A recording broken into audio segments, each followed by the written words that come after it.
तो जो बैग की बात है, bag is a customised bag. और जो सबसे पहली चीज लोग कह रहे हैं कि लेदर है, उसमें कहीं भी लेदर नहीं है। वो एक कस्टमाइज बैग है। और कस्टमाइज का मतलब कि आप अपनी मर्जी से बनवाते हैं, इसलिए मेरा नाम तक लिखा हुआ है उसमें कि मैंने अपना नाम, कि वो एक कस्टमाइज बैग है, उसमें कहीं से भी कोई लेदर नहीं है। और मैं अपनी गारंटी ले सकती हूँ, पर मैं किसी कंपनी की कोई गारंटी नहीं लेती। पर मैंने ना कथा करने से पहले, ना अभी, और मैं आगे की भी गारंटी लेती हूँ कि मैंने कभी लेदर यूज नहीं किया, ना मैं कभी करूंगी।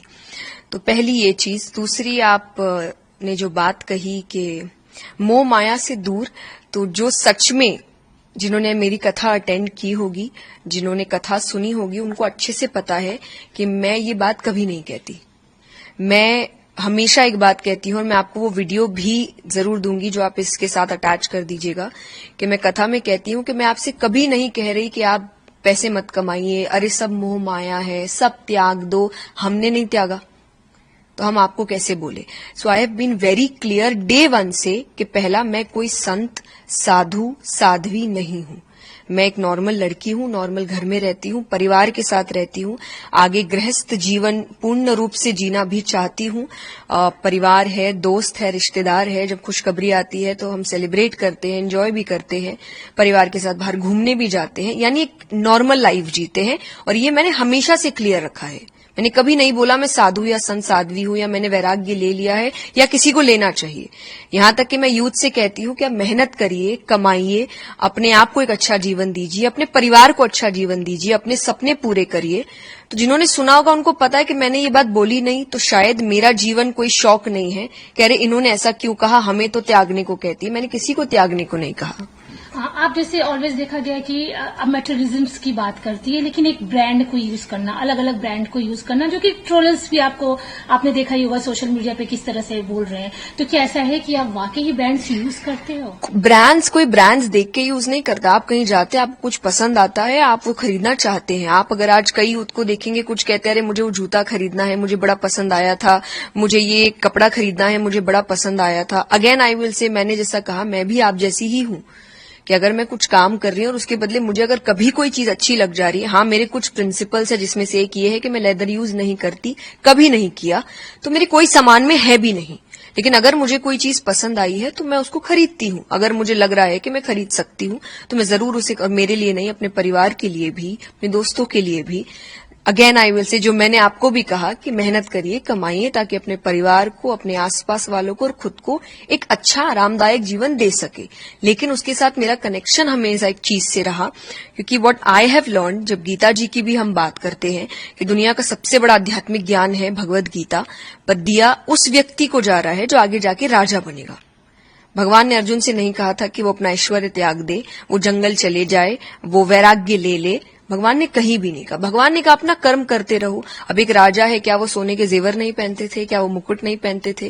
पर स्पिरिचुअलिटी, आध्यात्मिकता का असली अर्थ है कि आप चीजें खरीद सकते हैं, चीजें आपको ना खरीदे। वो लिमिट, वो बाउंड्री आध्यात्मिकता ने मुझे हमेशा दी है कि चीजें मुझे उतना परेशान ना करे, चीजें मुझे ना खरीद ले, परिस्थितियां खुशी या दुख ना तय करे। मैं जब कुछ नहीं था तब भी हम इतने ही खुश थे, और जब भगवान की कृपा से कुछ चीजें हैं तब भी हम उतने ही खुश है। चीजों से खुशी नहीं आती, पर एक आरामदायक जीवन आता है, जो सीख मैं आपको कथा में देती हूं। तो अगर रियल में आप मेरी बात सुन के कहेंगे कि अरे ये हमें ये कहते, तो मैंने तो आपको मेहनत करने और पैसे कमाने कहा है, तो प्लीज आप वो करिए, rather than just trolling someone else. जैसे अगर अभी आपने ट्रोलिंग की बात की, तो वो ब्रांडेड बैग आपने कहा कि उसमें कहीं भी लेदर नहीं है, लेकिन ट्रोलिंग शुरू हुई है कि उसमें एक ब्रांड का नाम दिखाई दे। मुझे देखिए, मुझे नहीं पता ये, क्योंकि ये बैग बहुत सालों से है मेरे पास, अभी नहीं है। सो मुझे नहीं लगता कि ये अभी की कोई बात है। Whether it is some agenda, whether it is some paid PR, negative publicity, कौन कर रहा है, क्यों कर रहा है, मुझे नहीं पता, क्योंकि ये बहुत पहले से है, बहुत पहले से। और यहां तक कि ऐसा नहीं पहली बार दिखा है, मैंने कई बार खुद पिक्चर्स अपलोड की। जब मैं एयरपोर्ट पे होती हूं तो आप कई बार अपलोड करते हैं, अरे फ्लाइट लेट हो गई तो आप अपने लगेज का ही फोटो अपलोड करते हैं, खुद का मैंने बहुत बार किया है। तो मुझे ऐसा लग रहा है कभी ये बात नहीं उठी, पर आज अचानक से ये बात उठना और एक ही बात पे बार बार जोर देना, जबकि एक स्टोरी पे भी आई हैव ऑलवेज क्लैरिफाइड कि नहीं है।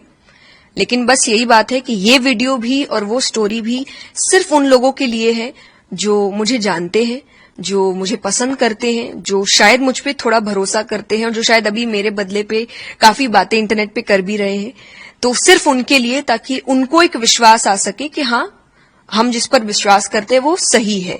बाकी उनके लिए नहीं जो मुझे नहीं समझना चाहते या मुझे नहीं पसंद करते, क्योंकि जो नहीं समझना चाहते, नहीं पसंद करते, आप उनको कितना भी कह लीजिए वो नहीं पसंद करेंगे।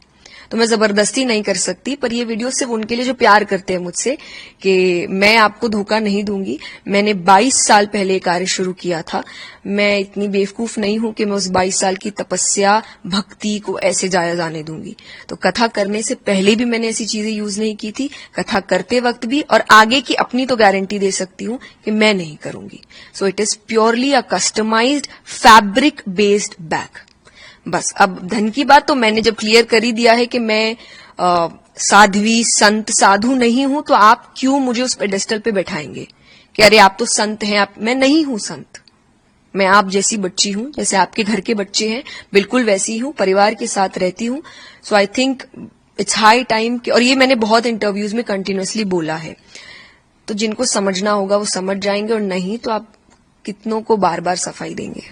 आपने कहा कि मंशा के तहत कोई टारगेट कर रहा है, इशारा क्या आपका किसी की तरफ है? कोई इशारा मुझे नहीं, क्योंकि मुझे ये बात इसलिए लग रही है क्योंकि अचानक कैसे जो चीज मेरे पास इतने समय से है, जो चीज सबको दिख रही है, लेकिन अचानक से उस चीज के ऊपर बात उठाना और क्लैरिफाई करने के बाद भी करते रहना, और ऐसे ऐसे पेजेस का इसको अपलोड करना जिनका शायद बहुत समय से, हमेशा से जो सनातनी है वो टारगेट में रहे हैं।